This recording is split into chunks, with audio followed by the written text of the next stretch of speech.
All right, everybody, it's Thursday night. You know what that means? Words of wisdom. We're coming at you live from the World Wide Web. And many of us are at home and we're trying to figure out, what's right, what's left, what's up, what's down, what's yes, what's no, and where do we go from here? We're just a few weeks in and we're learning that we really have to take more time to kind of figure out how important the words we use are. And tonight we bring you Words of Wisdom with 6 panel experts from around the United States. We've got listeners tuning in from Canada and hopefully soon from all across the globe, which is why we named our program Words of Wisdom Global.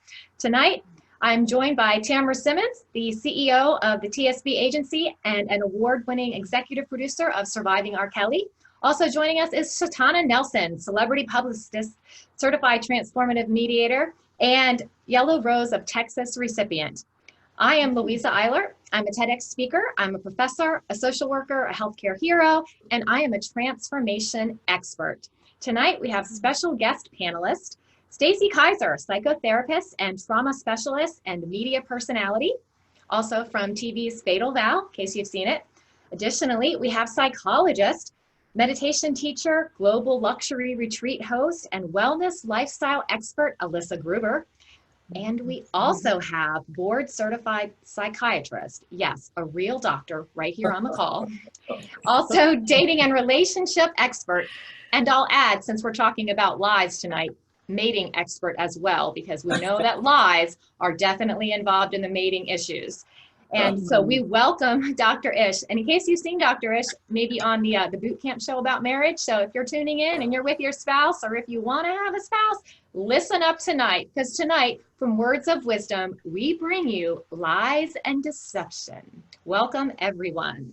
So thank you so much for joining. And just to kick it right off, I'd like to kind of toss it over to Tamra to kind of talk about, in her experience as an executive producer, why are lies and deception so important to discuss? Well, I believe lies and deception is very important to discuss because in our lives, we tend to want to be something that we're not. And sometimes we present ourselves as something that we're not to other people. And then when, say 6 months down the road, you're a totally different person. That's because, we actually put up a mirage of who we are. So I believe that from the very beginning and in our own personal lives, that it's very important to be honest, not only to others, but to ourselves. Because I think that we lie and we deceive ourselves as well. Sometimes we think we're better than what we are. Sometimes we think that we're worse than what we are. So I believe that lies and deception is very important in any relationship, in any business. It's very important to understand that the truth really is what gets you far, not lies. Absolutely. Shatonna, you're shaking your head. Did you have something you wanted to add? Yeah, I just think what Tamra said was absolutely true. Lies and deceit, they're in our everyday lives, especially if you're a professional or in entertainment. Sometimes you get caught up in the image, and you do deceive yourself and everyone else. And that's part of what it is. A lot of times, a lot of people who are lying, they have some issues within themselves. And I always like to say, whatever your internal is, your external environment will reflect that. So you really have to do some work with yourself. There's no relationship that you truly have to fix except yourself. Once you begin to operate differently, then you're okay with truth because you know who you are. You can stand for something no matter what it is. You're not really worried about what other people are saying about you. And also, you're okay with the people who don't align, cutting ties with them because you're like, it doesn't serve me. We don't have to argue. We don't have to fight. I don't have to lie to anyone anymore. We just don't work for each other, and that's okay. And I wish you well. So I think it's very, very important to discuss this. I think it's important to mental health. I think it's important to every single person on this planet. We all struggle with image that leads to the lies and deceptions. Absolutely. And as a celebrity publicist, Shatonna, I think she can spot the truth a mile away. So we are so welcoming of you on this call tonight. And we know you'll help us sort of sort through what's real and what's not. So to kick it off, we're going to go right into the heart of this topic and talk about dishonesty. And I'm going to turn it over to Stacy for lies we tell ourselves. Yes. Well, you guys sort of already brought up the whole idea of the fact that we tell ourselves lies. And what I think begins to happen is we tell ourselves a lie, and then that lie grows and grows and grows and grows. And oftentimes it can be fed by our environment. I've actually talked to influencers who have, like Instagram influencers who have said, I've built this whole image of myself that I've actually started to believe it, and it's helped my self-esteem.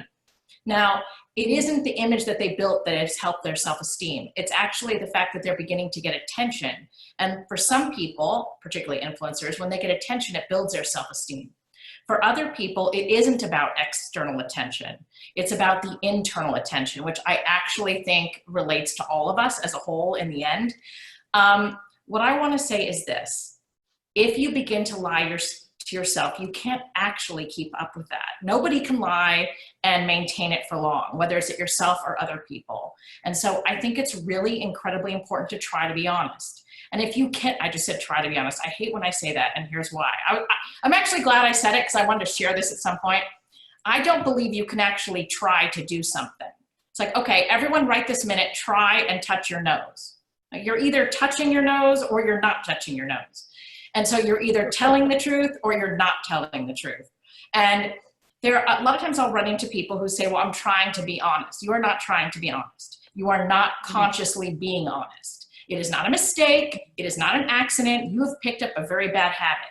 And when that bad habit links to you and yourself, and you're starting to lie to yourself, that's when you know that you really need to do some inner work to figure out what the source of that is so that you can continue to be honest moving forward.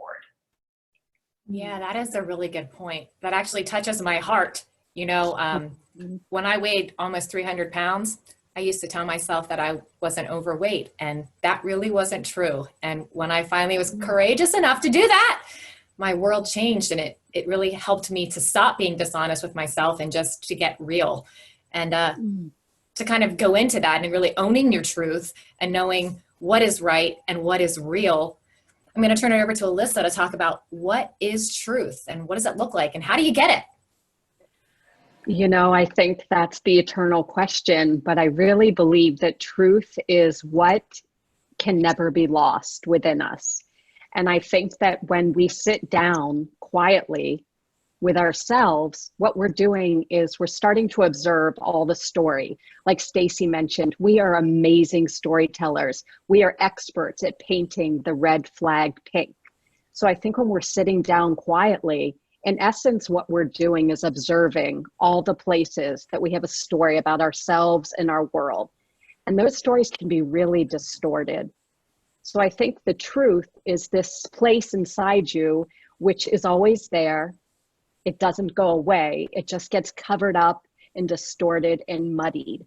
And I think we strike a lot of bargains with ourselves that are really soulful compromises. And we do them out of necessity sometimes, but I think when we're sitting quietly with ourselves, it really gives us the opportunity to pare back without judgment and observe where we really have gotten ourselves stuck. There's a lot of self-judgment. And I think that sitting quietly really allows us to distill what matters to us and get to our inner truth essence. I really sincerely believe that. And as a meditation expert, when Obama did his campaign in 2008, one of the things that was a signature hallmark of his campaign was learning to ignore the static and ground noise. And in your work as a meditation expert, and how do you get that? How do you tune out the world and really tune into yourself? Can you give us some tips? Yeah, absolutely. And I would even refine that a little bit more to say that we're not grasping at anything and we're not pushing anything away. We're coming to a space wherein we are casting our gaze upon. I think we live in a very corrective culture, like we think there's something wrong with us we need to fix. And in essence, all we're doing is really coming home to our authentic selves. So the noise doesn't necessarily ever go away. It just becomes different in character. It's like clouds floating across the sky. Instead of grabbing and trying to hold on to the clouds or completely clear everything, we're saying, this is just the nature of mind. And there's a softening that happens then. There's a real gentleness that we're afforded when we can sit with exactly who we are in that moment without judgment. And those are the moments to me in my own life where the truth is unavoidable. I mean, it's the sparkly gem that you cannot look away from. I really, really have experienced that myself. I would love to add something to that. You were just talking about the softness, and I think when a person is truly in their best self, they can feel their softness and their strength. And when you get to that soft place where you really are in touch with who you are and what you want to be, that's when the strength comes in. And I know we talked on this last week about empowerment. And that's where you can start to take responsibility for your own life. And you can say to yourself, okay, now I know who I am. Who do I want to be? How do I want to make things happen? Because once you're honest with yourself and you've gotten in touch with that place, you can then begin to lay the path and the groundwork for exactly the life that you want to live so you can feel stronger. Stacey. Yeah, I mean, I think that it cuts through all the noise. It's like you can only run so far. And Shatonna, what you were saying originally really resonates. Like, the relationships we have with others are merely a deep reflection of the relationship we have with ourselves.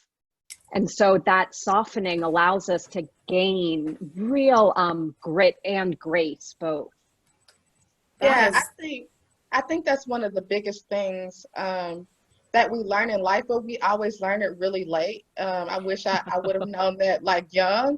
Like I wish and I think that's a conversation that needs to start happening, especially when we talk about mental health. We don't take the things to prepare our kids. We're just in the process of giving the new generation and our kids what we didn't have, and we don't take time to really talk to them. So every day when my son wakes up, and you know, me and my son, we have that kind of relationship. I'm a cool mom, let me say that. So he'll wake up and I'm like, who are you? Right? And every day he has to give me a different answer. And this morning it was really funny because, you know, usually he comes up with some crazy stuff. He's like, Mom, listen, I'm the next Marvel star. Like he's funny. However, this morning I was like, who are you? He said, oh, I'm your tired kid. I was like, okay, that works. But that exercise is really good. Every day my son's got to tell me a little bit about who he is. He's got to get creative. He can't give me the same thing in a week. And I started doing that because I wanted him to have a foundation for who he truly is.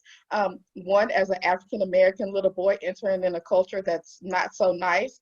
And two, he goes to upper scale prep academy. And I'm like, okay, I need to be sure that he's grounded enough that when he is 16 and people call him something, he's like, that's not who I am. Let me tell you who I am.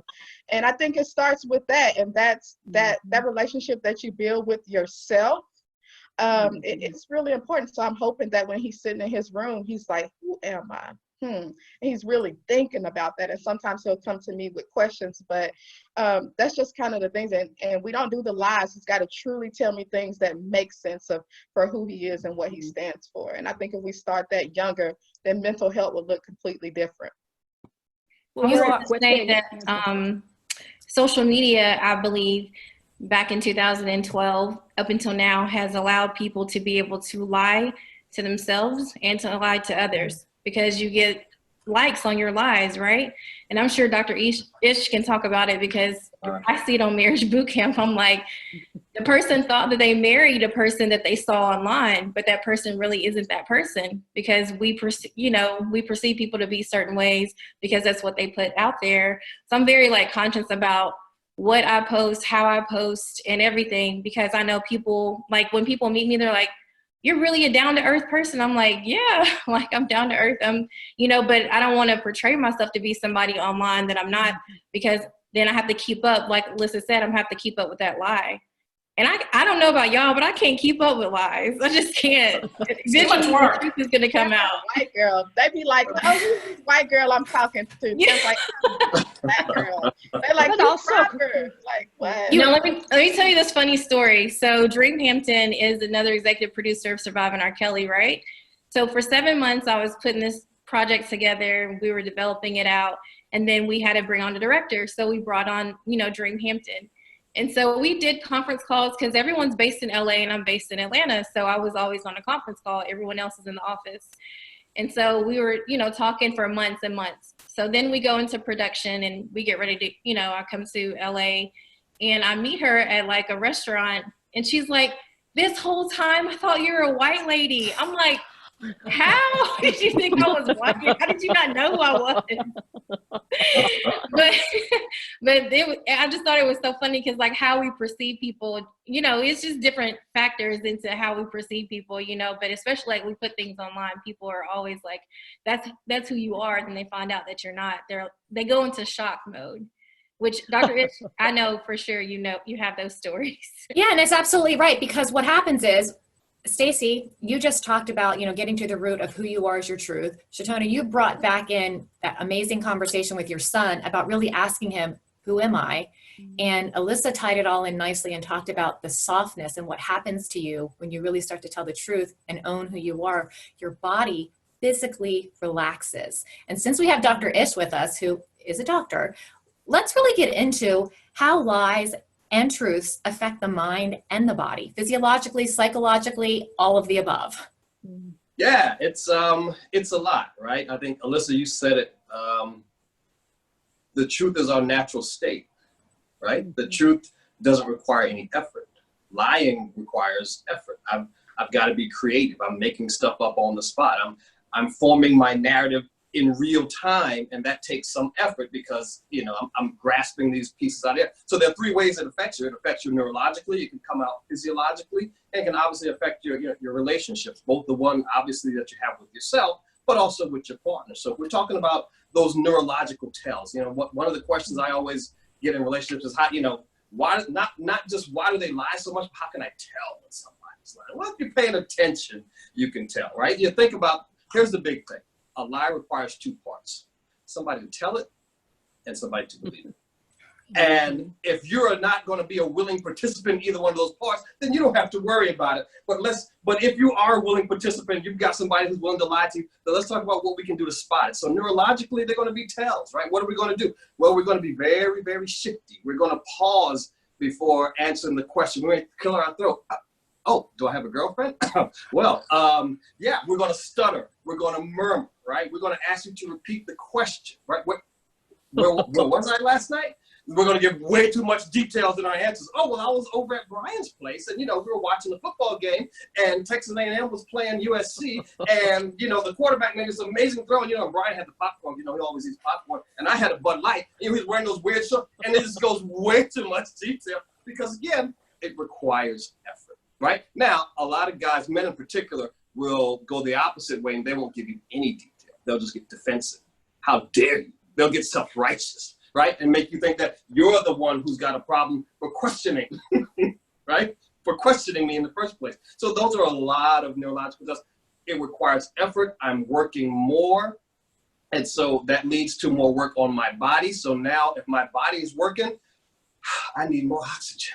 So guys, we're going to breathe through our mouths more. We're going to try to suck up as much air in the room as we can because it's taking work. You know, physiologically, what are we going to see? People are going to fidget. They're going to cross their arms. They're going to be constantly moving. You know, there's a lot of research, and Stacey, you can attest to this, where, you know, people say, well, your eyes will lift, you know, look up and to the right, or some folks have to look. You know, I don't really buy much into that. There's a lot of dispute there, but what it will do is people will focus on an object and not look away. A lot of times they will try to stare you down into your eyes just so I can prove to you that I'm not lying, and it just gets more and more creepy. So that's the thing. Folks will rub their eyes, they'll cross their legs. You know, their legs won't be planted firmly on the ground. They may have something that they like to fidget with because, you know, sometimes people are very physical thinkers and have to move or they have to do something while they're creating their narrative in their brains. You know, one of the purest tells I've ever seen when it comes to a guy, if he's lying to you, if a man is telling you the truth, he will normally be standing or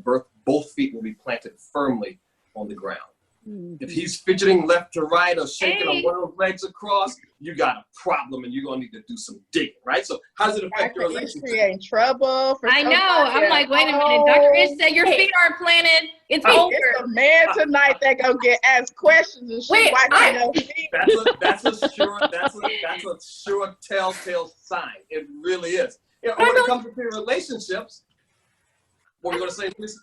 Confused, because what you just said isn't this the superhero pose? So are they lying or are they a superhero? I'm confused. There are no superheroes. They're a lying superhero. Yeah, they're pretending to be a superhero. They're hoping that you're going to be looking at their freaking guns instead of listening to what's coming out of their mouth. But I'm definitely going to be listening to what he says. I'm definitely looking at the guns, but now I'm watching the feet too. Watch the feet. Watch the feet. But you know what? I really love that. I love the sure. 2 feet on the ground as truth, though, because I really think symbolically when we are rooted and we are standing upright, truth is just our very nature.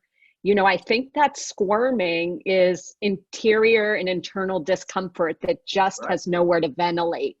Because I think that, you know, standing upright really says a great deal about the groundedness of that person in their truthful moments. I love that.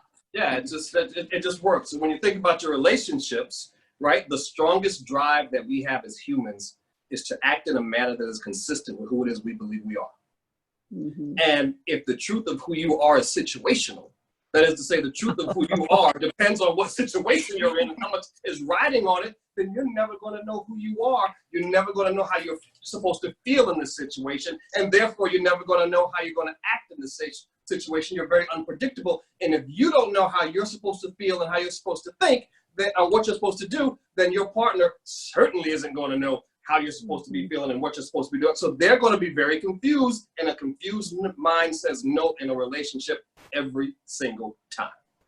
Mm-hmm. I just want to add the female component of what Ish is talking about, which is not the female lying component. It's the woman who says, it's the woman who lie. Yeah, we don't really lie. Never. Like what? We never lie. No, I just want to respond. I think that women enable that behavior because we see the diamond in the rough.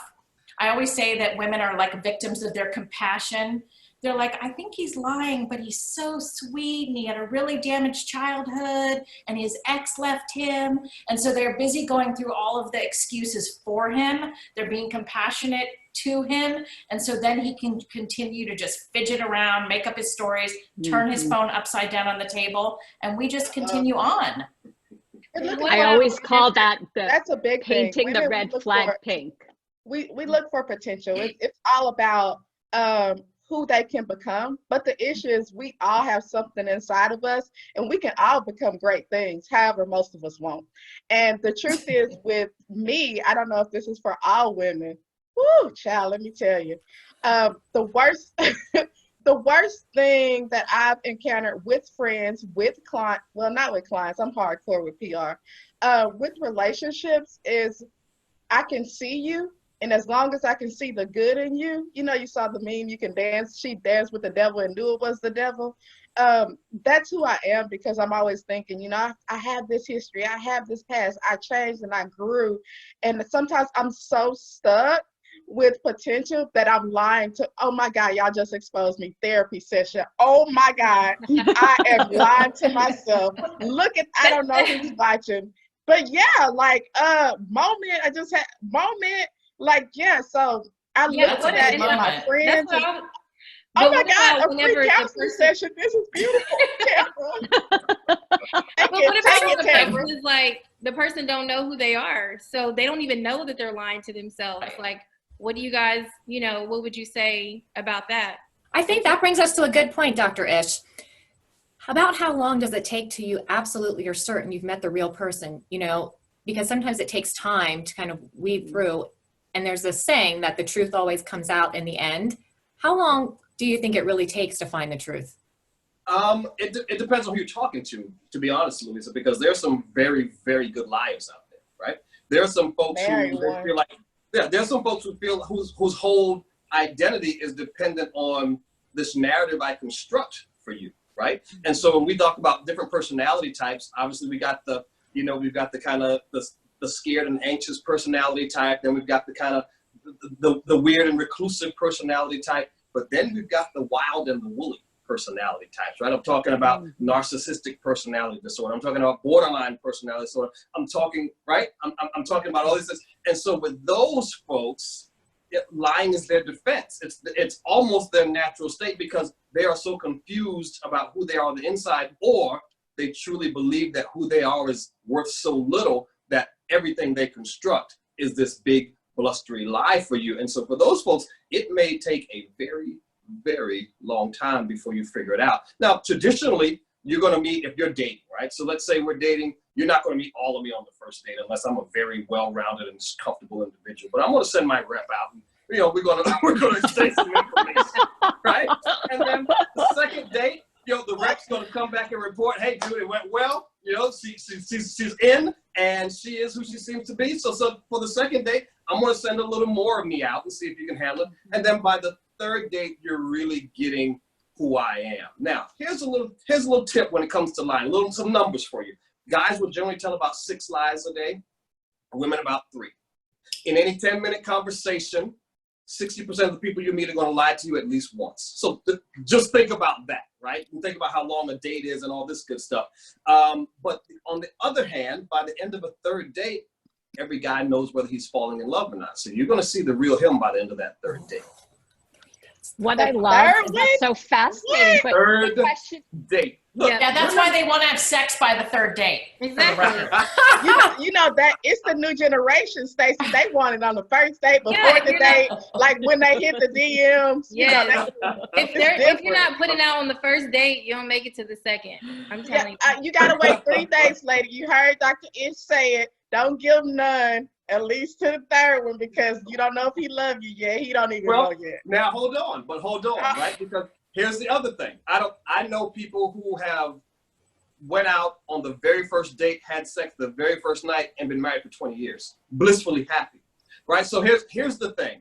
It's gotta, just like a child has developmental moments, right?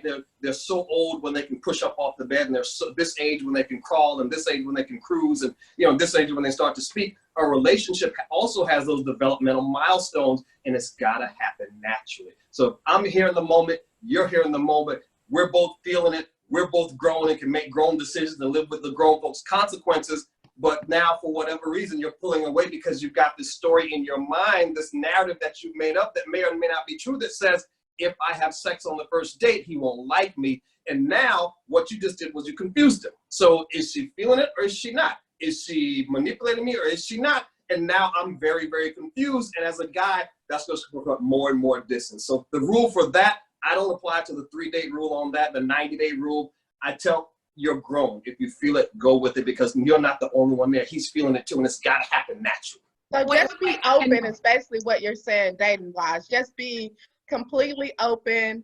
Okay, got it. And what's fascinating to me is when we have instinctual hits about somebody where we're not sure we're hearing the truth, I'm always interested in why we proceed ahead anyway. That is that painting the red flag pink again. Right. So I always like to look at and examine and sort of turn around, like, what is my payoff in believing somebody I think is lying? Why am I willing to strike this bargain with myself? Absolutely the next best thing we wanted to talk about, and that is what happens when you are in conflict. So just to kind of pull back in and make sure I heard Dr. Ish straight and everybody listening. Dr. Ish says men lie more than women. Proving. Let me put a asterisk on that and just say, I grew up with 5 sisters and 8 aunts, and I am quite certain they lied to my parents way more than I did, but they're women, so they're just better at it. They just take it caught. Okay. He's in his element right now. It's 5 of us and him. He ain't sweating at all. He already know what to do. Well, I just wanted to make sure. Sisters, not I, Louisa. No. Just wanted to make sure we had that straight for the record. And what Dr. Ish is talking about when he says that on dates, you sometimes meet people's representatives, that all goes back to some of our good buddy psychologists from the ancient times, like 50 years ago, talking about Freud and the people that talk about the id, the ego, the superego, all of these things that we're ultimately trying to protect. And when we try to protect the things that are inside of us, it's really to keep ourselves safe. And lots of people find different coping mechanisms and defense mechanisms to kind of, make ourselves feel okay. And then when we realize we're telling lies, it becomes very much a part of creating inner turmoil. And I think that Alyssa can really kind of speak to when you're feeling conflict within yourself and you know you might have told too many lies, or you're really starting to get ready to be honest with yourself, what do you do, Alyssa? How do you manage that conflict that starts to bubble up inside when you know you have to make a change? Well, there's a brilliant book titled The Body Keeps Score. And I think when somebody is caught in a loop of lying, it starts to erode and corrode the body writ large. And I think what becomes necessary is an actual hard stop, meaning taking a pause, taking yourself out of the equation to really sit back and ask yourself why it is that you contribute to your own misery. But approach that with self-compassion.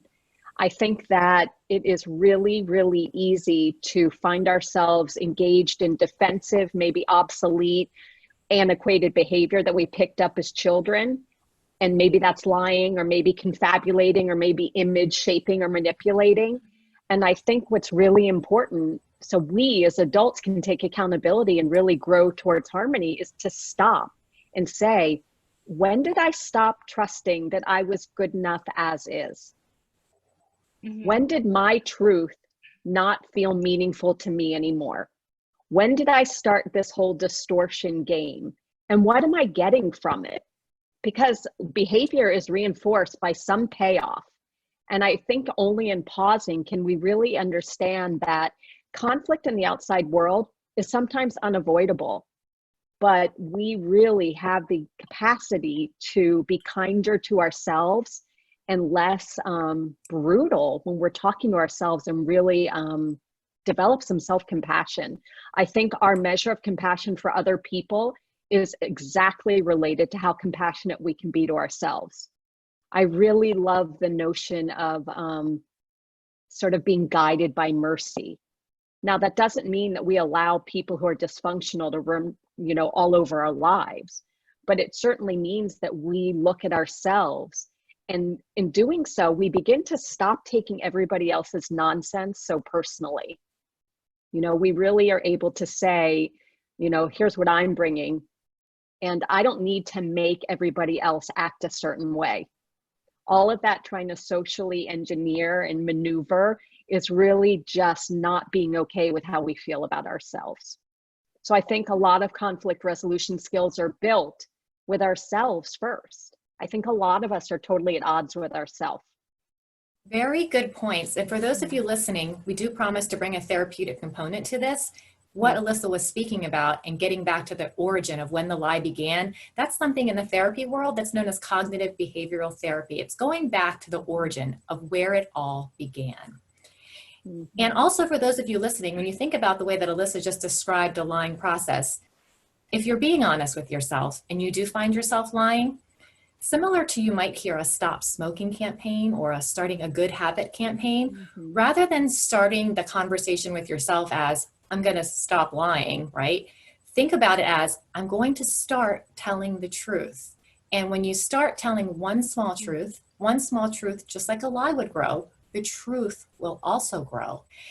And when we think about sometimes for some of us where that might be very, very difficult, and when the lying has gotten so out of hand that it's almost unmanageable and almost unbearable, and you begin living with the lie and it begins corroding your inner soul and destroying your relationships, that's something in the therapeutic world that we know as pathological lying, which brings us back to Dr. Ish. The body does keep score. I was going to say something first. I know that a lot of people, they want to know how they can overcome their past mistakes, say that they were lying to themselves and now they're at a place to where they're not lying to themselves anymore, but they have that guilt within them that says, I'm still not good enough because I did lie and I was lying. So how would someone overcome that? Because we obsess far too much over the past, and the past is there and we have a memory to be able to look back and take the lessons with us. But it's hard to be positive whenever you're dealing with that. I think that's exactly what the truth is freeing. I think the truth is really freeing, and there's some grace in saying, I'm a work in progress. I'm having a human experience. And at an earlier stage, I was not skillful enough to be fully truth-telling. And addressing that humanity with compassion, I think really sort of kicks out the guilt. Guilt is just a distraction. from really looking deeply into the truth. Like guilt is just noise. And what you're saying is, and to answer your question, Tamra, when you realize that you have told lies, you have to forgive yourself for lying, because the moment that you realize that you told a lie, that's your victory. Because so many times we've lied to ourselves for so long, we just believe our own truths, and our perception of ourselves is so out of sync with what really is real. So that second that you realize that you told a lie, that's when your road to victory and truth seeking really starts to open up. So if you're on this call, or if you're listening at a future time and you're starting to say to yourself right now in your own inner voice, I know I've told a lot of lies in my life and I don't really like what I've done. Even having that thought, that is what's necessary to start the conversation changing within yourself. Instead of saying, I'm such a liar, start a small conversation in your head that says, I'm ready to begin my walk with truth, and focus in the direction that you want to go. And that's how it begins. But I do think you're right, Tamra. Before you can get to the truth, you have to deal with the lies you've already told. And sometimes that's clearing your conscious. Sometimes it's deeper than that, and it's become pathological, and it started to really take its toll on you. And so Dr. Ish, why don't you kind of walk us through pathological lying, and does one lie always lead to another? And also, if you can talk about it, how denial is a lie, and for many of us, we lie about the addictions that we have.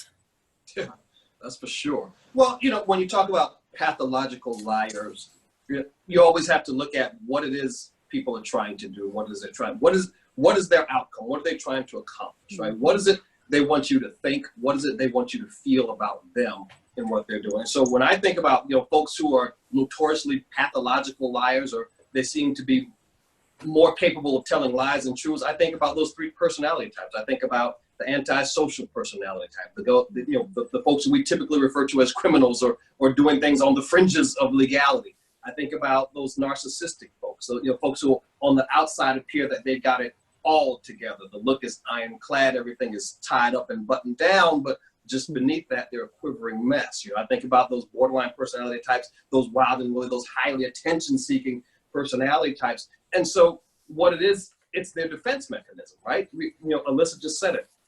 We're all spiritual creatures trying to get through this very physical human experience, and that takes a lot, right? Because it hurts. And there are things that we have been taught in life that we have to be and show up in order to do something, right?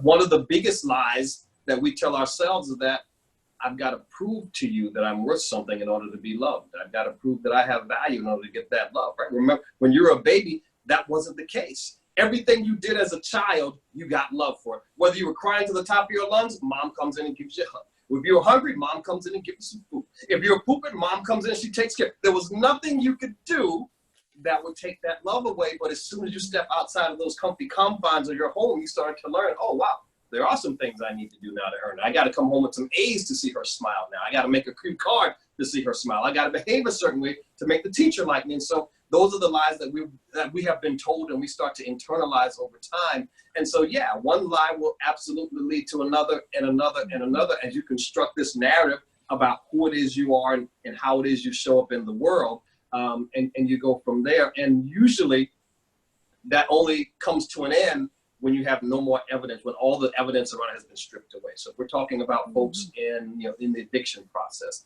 it's a problem, right? Everybody who in my clinic lies to me all day long. I assume that they're coming in and they're telling me a lie because that's the life they've been living.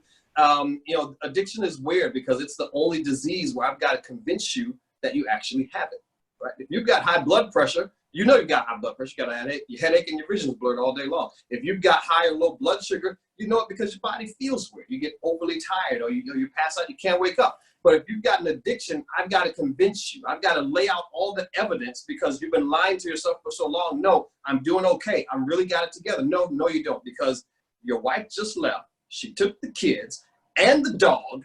You lost your job. And you feel like crap, right? And so I've got to lay these things systematically out for you. And they're like, oh, okay, maybe I do have a problem. So that's why the concept in addiction of rock bottom is so firm and so resolute, because once all the other evidence of your life, once it's all stripped away and you don't have any other straws to grasp on and hold on to tell you that, no, I'm actually doing all right, then you can start to rebuild from an authentic, genuine place, from a place of peace that's going to give you some joy.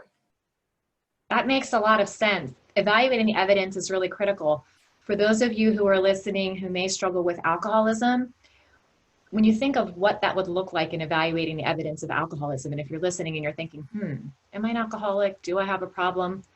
Well, we all do during COVID. Yeah. Yeah. So after COVID's over, whole another set of rules. We got a whole other set of criteria right now. So that's because it's 5 o'clock all day long now. Right. Yes, it's 5 o'clock. Friday. Every day is Friday. Yes. That's for sure. Obviously, you don't want to beat yourself up, but the real truth about addiction, especially alcoholism or whatever your drug is, when you be honest with yourself and you say, okay, tonight I can have 2 drinks, 4 drinks, whatever it is, whatever limit you set for yourself, no matter what the limit is. If you say tonight I'm having 6 drinks, whatever it is, the idea to start evaluating evidence and move away from feelings and to get to the truth about addiction is to set a nice limit for yourself that you feel good about. Not something that your partner or your friend or someone else would feel good about. They're the beginning stages of, oh, I'd feel okay if I only had 2 or 3 drinks tonight. When you get to that 3rd drink, if you can't stop after the limit you've set for yourself, that's when you might start thinking that maybe I'm lying to myself and maybe it's bigger than me. And that's sort of a good, very simple, minimalistic, very entry point to kind of get to the truth about evaluating your evidence. And I think that that's just a small step, a small word of wisdom that you might find beneficial. Tamra, did you want to add something? You were shaking your head. Oh, yeah, I was just going to say, Anna had asked a question, how do you begin to recover and cope with having a parent or parents that are pathological liars? I would really like to hear Stacy answer that question. I have something that I want to say about that, but I would really like to hear Stacy's insight on that question. So one of the things that you will hear me say all the time is children are what they live.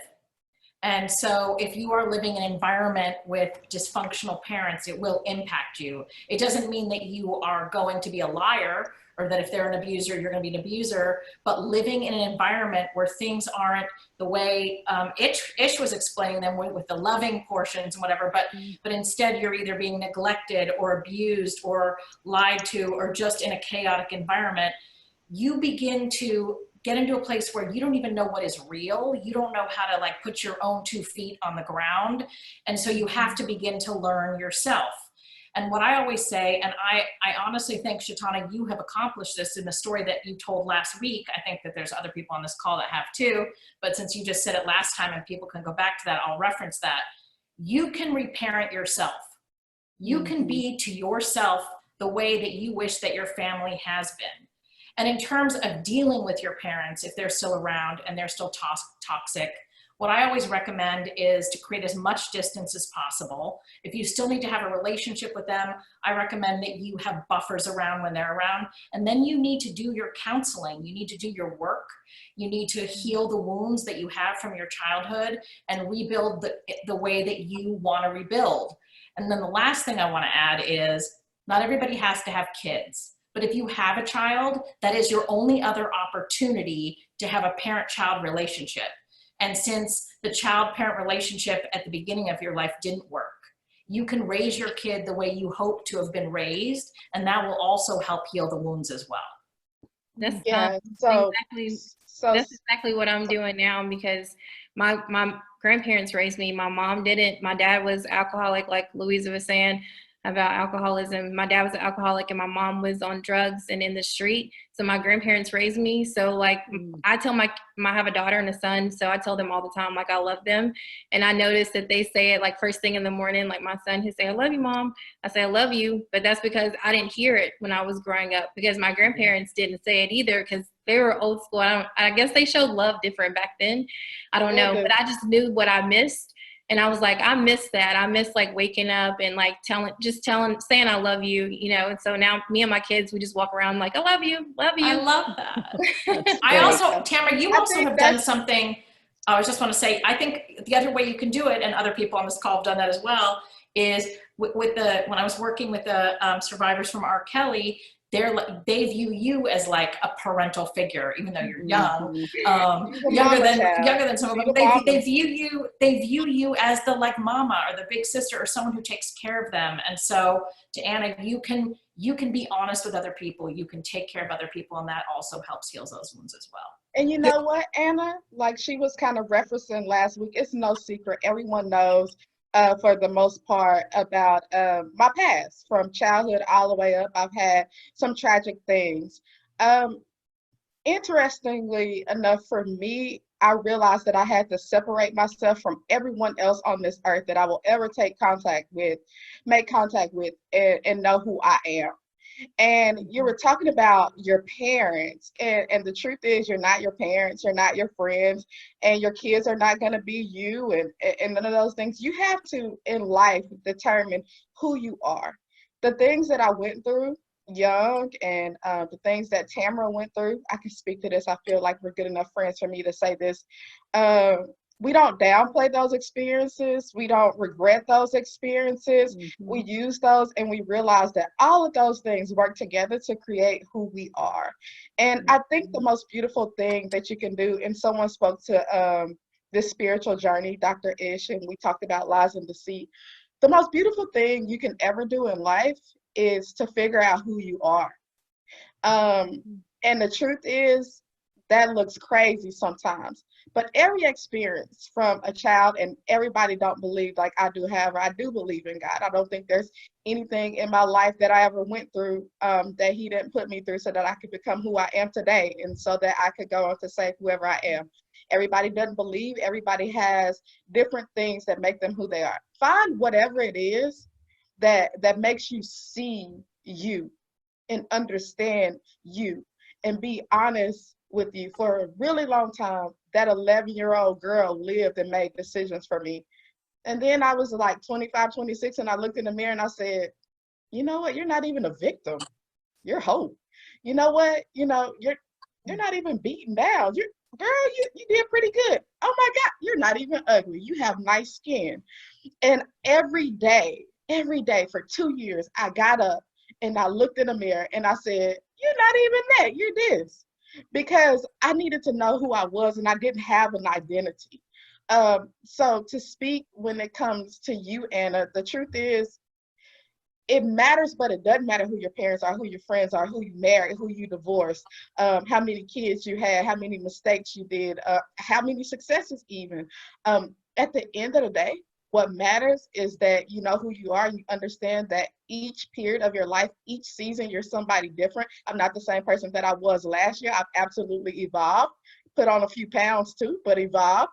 So you just need to know, ultimately, like, that experience, that growing up, that those moments, all moments work together for your journey and who you're going to ultimately continue to evolve into. And it is a beautiful, amazing, crying, terrible, love people, hate people, I'm destroyed, I'm broken, I'm rebuilding, I'm here, I'm fixing somebody else now.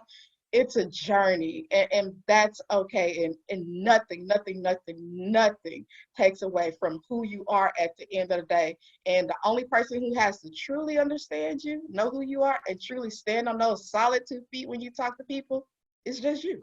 That's the truth. Very well Beautiful. said. Amen. From a therapeutic standpoint, what that reminds me of is just a couple of things. That reminds me of the wounded inner child syndrome. So some of you are on the call, wanting to know, that's me right now. I need to know more about that right now. If you Google wounded inner child, you'll find a lot of things that will probably resonate with you in a very touching way, and to kind of help you understand. And when we think about where we are right now in this time of COVID, and we're stuck in our homes, and many of us as parents, we've been so busy in the work world that now we're at home and enjoying the time with our kids. Sometimes this is the reason that we bring up within ourselves why we're feeling a certain way more than we might have at other times in our lives. Because when you're a parent, if you're listening, when your child gets to be a certain age, something happens in your own mind, and you revert back to some of those memories that you had of yourself when you were your child's age. And so you tend to assimilate and think that because this is how you felt when you were 6, this must be how your child is feeling because they're a certain age, whether they're adolescent or even especially when they become young adults. And it's really important to understand that that's just your brain, your amygdala, having a stress response, reminding you of a prior time when you had stress. And that's actually not right now. That's a memory. And it's really important important for you to separate a small memory that you're having in your brain versus what's actually right here in front of you in the present moment. And so to speak to what Tamra was just mentioning about when persons who were watching or a part of the R. Kelly surviving series, they respected Tamra because for the first time and many times in their lives, they were safe when they told their story. No one was going to hurt them when they were telling it this time. And they were believed, whereas for years, maybe bad things were happening to you and you were getting lied to yourself and people were lying to you and then they weren't even believing you. And then you started to question if it was a lie yourself.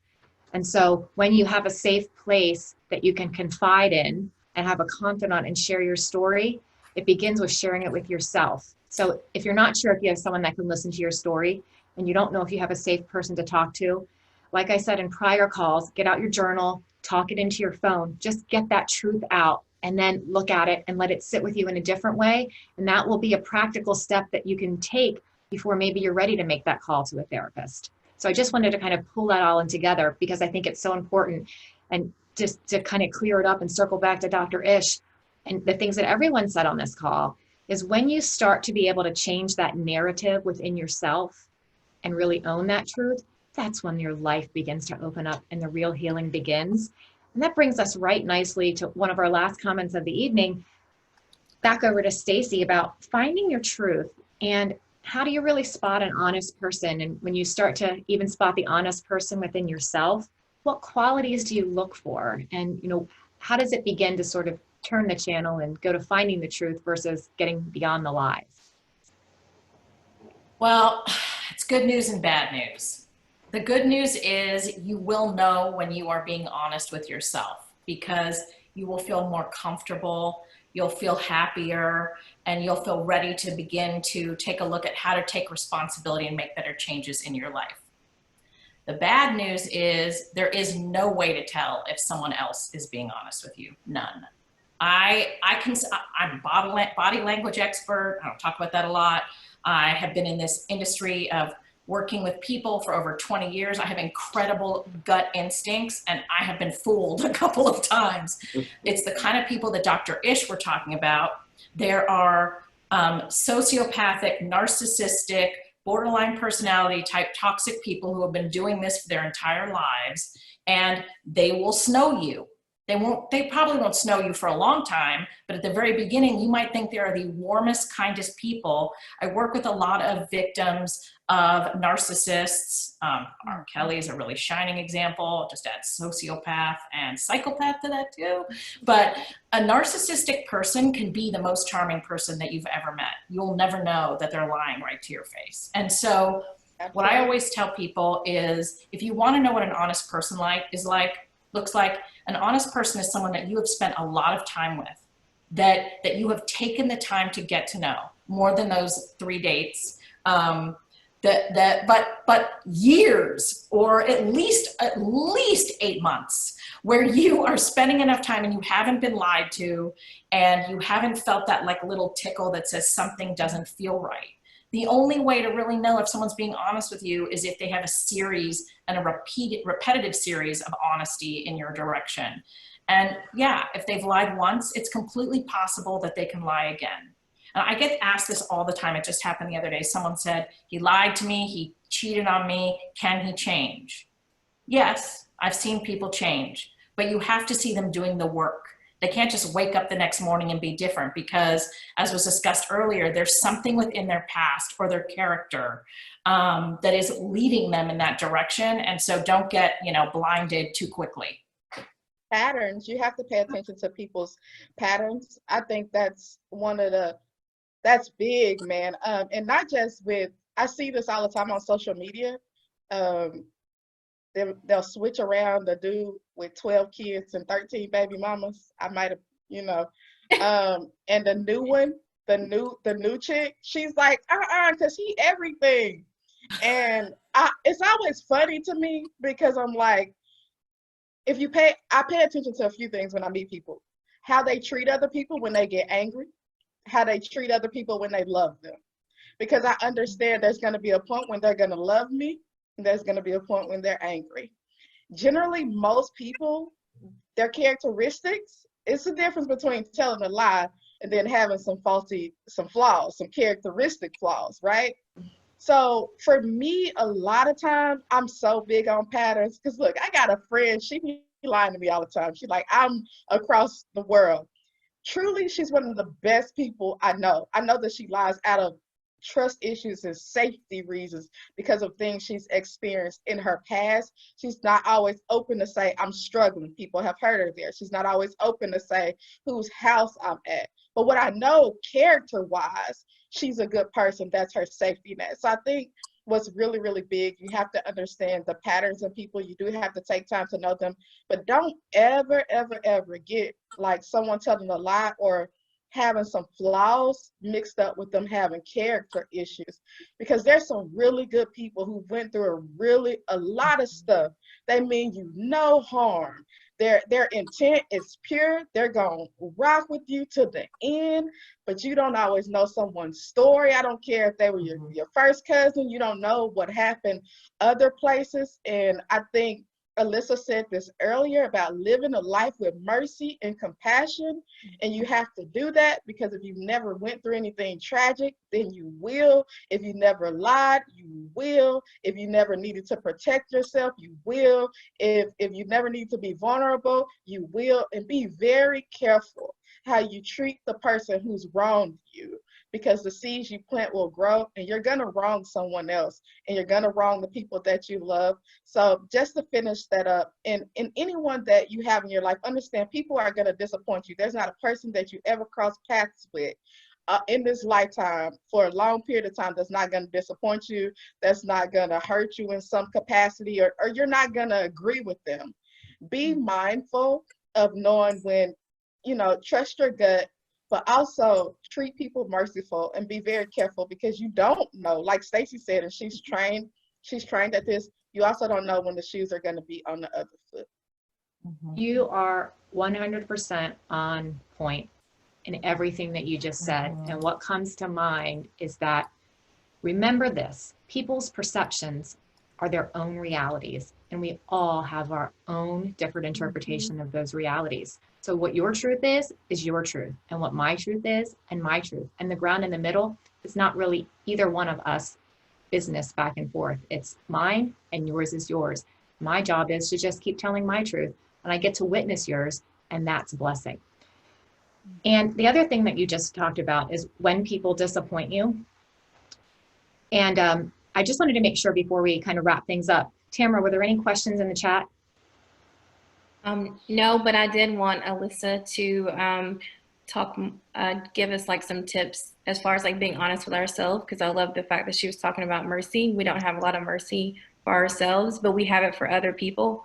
So once you finish, Louisa, I would like Alyssa just to wrap it up with that, and that would be great. Great. What I just wanted to share very quickly is when people disappoint you, you have a choice that you can continue to be disappointed, or you can acknowledge that disappointment and move forward. To share a quick story, I was dating someone for more than 2 years. We were living together, and then I met his wife. Deception at its finest. Lied to me, lied to her. It was very painful. And in that moment, when I realized that I was wronged, not that I did anything wrong, that I was wronged by another person, it was one of the hardest hits that I'd ever taken. In addition to needing therapy of my own as a therapist, I actually sought religious counsel. I'm not even Catholic, and I saw a Catholic priest because I was that hurt. I needed to name it something. And the Catholic priest taught me about deception and learning to seek clarity. And for those of you on the call, if you've had your core rocked by infidelity in a relationship, you see all the books on my shelf. Words are healing, which is why we started Words of Wisdom. And there's a book, I'm going to call out another book called Love Shock. I'm going to read it to you so I get it just right. I like to give the absolute correct things. It's called Love Shock, How to Recover from a Broken Heart and Love Again. It's by Stephen Gulo and Connie Church. We'll post it on the Words of Wisdom Instagram tomorrow. But it's just a book that tells you how to circle back to last week's call. It talks to you about how to take the painful experience that happened to you and be grateful for it. Maybe that relationship turned out bad, but I was good and I was in that relationship, and I had to remember why I fell in love and give myself a grateful heart for having had the experience of love. And even though I also experienced deception, I had to learn to have mercy for myself and to respect the love and take the person out of the picture. And so, Stacey, I'm really looking forward to hearing your remarks on, how do you get that? Well, Alyssa, I'm going to let you go ahead because you started with the mercy thing, and I think you were on a great path with it. My one line leading to it would be that how you treat yourself tells other people how to treat you. Wow. And so if you don't have mercy for yourself, you can't expect others to have it for you either. Wow. 100%. So I want to also hark back to what Shatonna was saying. I say to my children, who are 20 and 10 respectively, all the time, you don't have to do anything to be lovable. You're lovable just because you were born. So when I'm thinking about mercy for ourselves, one really beautiful, simple, costs you nothing exercise you can do at home is find a quiet place. That can be anywhere. That can be a chair. That can be your bathtub. That can be, walking in your yard or looking out your window, and allow yourself to envision yourself as a small child. And envision yourself actually as a small child walking to the you now, and start to embrace that small child. We are all exactly human, and it's a gorgeous thing. And the minute we learn to tell the truth about our lives, the whole world opens up. And when we start the kindness business in our own lives, we give every single person around us permission to be kind to themselves. At the end of the day, there is nothing more valuable than compassion and mercy. It's the currency which is the most durable. So for as much as we all love the hustle, if we can't be kind to ourselves and generous to ourselves, it's all for naught. And I think that the foundation of all of it in truth telling and all the brilliant things that have been said today comes back to how kind can you be to yourself? And in the moments where you are struggling with guilt or telling the truth or addiction or despair, how can you really care for yourself and become the parent you always wish you had, the lover you always longed for, and the friend you always want to talk to? Yeah. Oh, that's so beautiful. I needed that. I need it. I know, I'm sort of like holding my breath. Before we just go, because we've already outnumbered him, we've already determined that women don't lie as much, and we're talented and pretty and perfect. I think I want to hear a little bit more from you, Dr. Ish, before we get off of here. But Alyssa, girl, look, I done got me 4 therapists in the last 3 weeks. I got a roster, honey. I can solve anything. And just to remind everyone, you can find Alyssa at NYC Wellness on Instagram, and you can find Stacey at @TheStaceyKaiser, and Dr. Ish is, of course, everywhere. Dr. Ish. So we'll turn it over to you, Dr. Ish. I hashtag Dr. Ish. I'm like, oh, there he is. They going crazy on Facebook on the live, oh, Dr. Ish.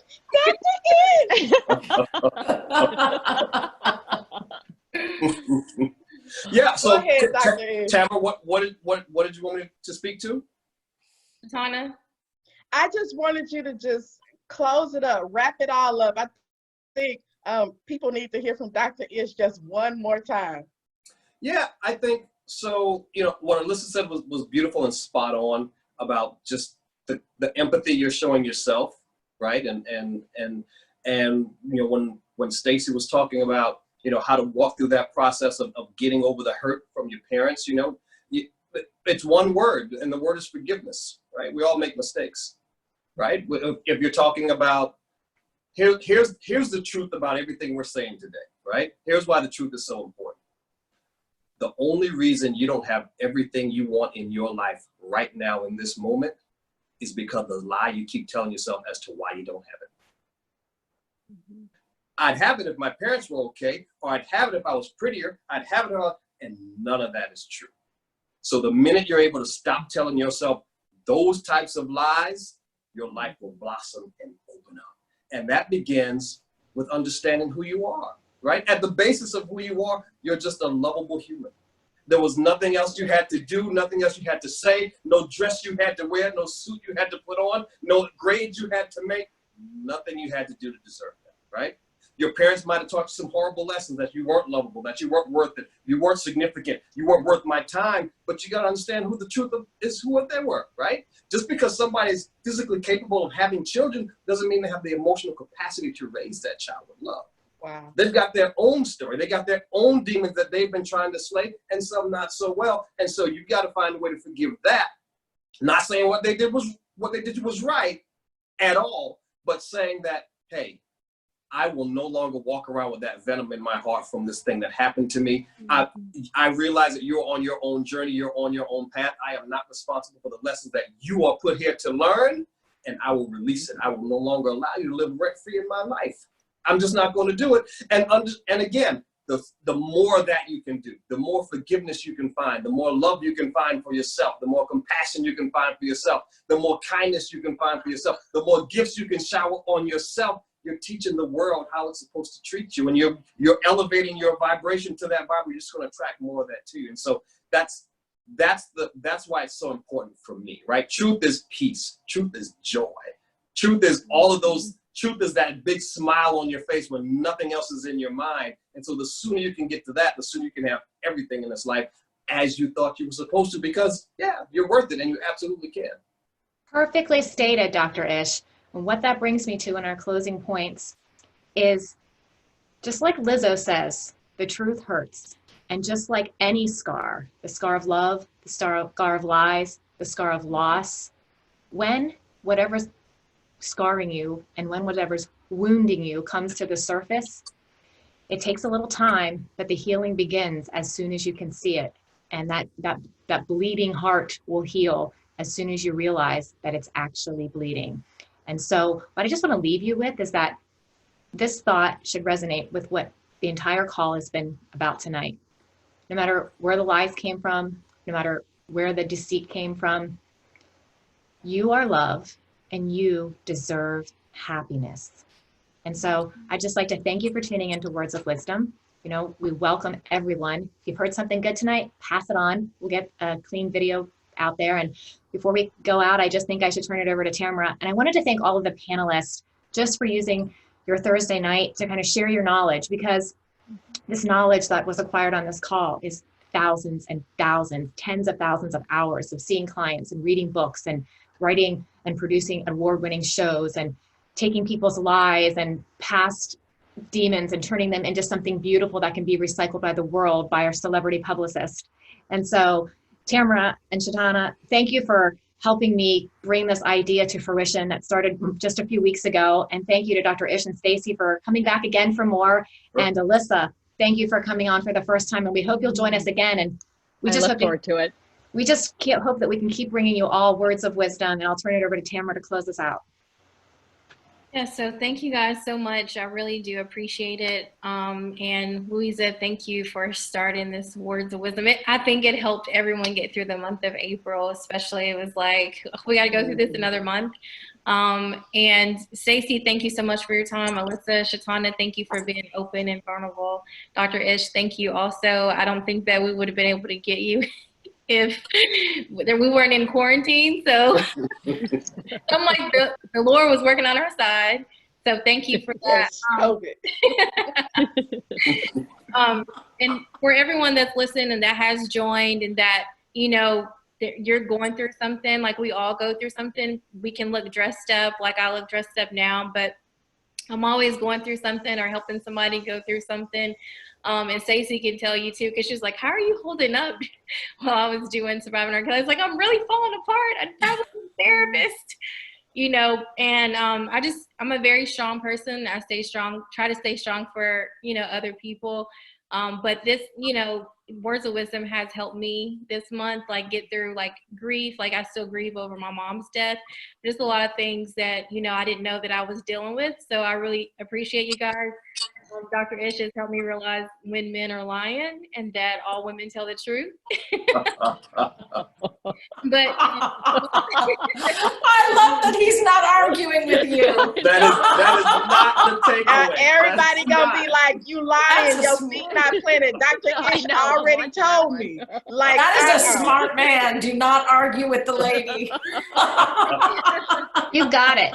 yeah, but I just appreciate this whole, I want everyone to know that, you are somebody. You don't have to have an Emmy-nominated show. You don't have to have any accolades behind you. You are a great person, and that you are here on purpose. We may not know what our purpose is, but if we continue to keep on going, we're going to find our purpose. I'm still searching for my purpose every single day. But I do appreciate the trials and tribulations that I do go through, because it makes me a stronger person. As Shatonna was saying, everything that we go through is for a bigger purpose. Sometimes it's not for us, sometimes it's for other people. So I just want you to keep moving forward. I'm always here. I answer DMs even when my publicist, Shatonna, tells me not to. She's like, please stop answering everybody. I'm like, but they need something. But I really just want you to continue to keep moving forward, even with COVID, even when COVID's over, and just know that we're always here for you. Bringing it back to COVID and circling back to why it all began, many of you on this call might have people that have been lost during this very unprecedented time in our nation's history. I'd like to dedicate this show and this episode to all the people that have been working diligently to stand on the front line and really be a voice of reason and a voice of helping hands when sometimes that's all that's needed. A kind heart, a listening ear, mercy for yourself and mercy for others. And also, this is a special day for me. This is actually the anniversary of my father's death, April 30th. So this day is always near and dear to my heart. And when you hear the tape played out, there's going to be a song that's my sister wrote for my father, but it's so fitting for this show. The lines of the song are actually words of wisdom. It goes something like this. Don't believe all that you hear. Some will love you, some won't care. Some will tell the truth, and some will tell lies, lies, lies. This is Words of Wisdom signing off. Thanks so much. Take care of yourself, love yourself, and be kind. Take care. Bye, guys. Bye, guys.